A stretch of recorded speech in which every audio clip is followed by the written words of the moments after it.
Welcome to this quick guide on how to find all your logins and logouts on the Facebook app using your PC after the new update. If you want to check where your Facebook account has been accessed, review previous login activity, or make sure nobody else is using your account, Facebook provides all of this information inside the activity log. The process is simple, so let's go through it step by step. First, open the Facebook app on your PC and make sure you're logged in to the correct account. Now, look at the top right corner of the screen and click on your profile photo. This will open a menu with several account options. From this menu, find and select Settings and Privacy. A new section will appear with more options. Click on Settings if Facebook displays that option, and then look for the section related to your account activity and security. Next, enter the activity log.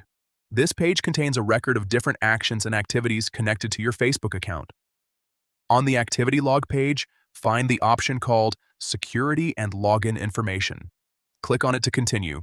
You should now see several security-related options. Look for logins and logouts and click on it.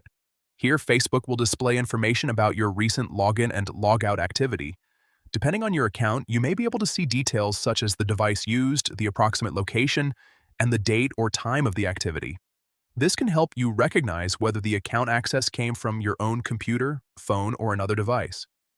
Take a moment to review the list carefully. If you notice a login that you do not recognize, check the details and consider securing your account by changing your password, logging out of unfamiliar devices, and enabling two-factor authentication. And that's it. You now know how to find all your Facebook logins and logouts on your PC using the latest app layout. Checking this section regularly is a useful way to monitor your account and keep your personal information protected.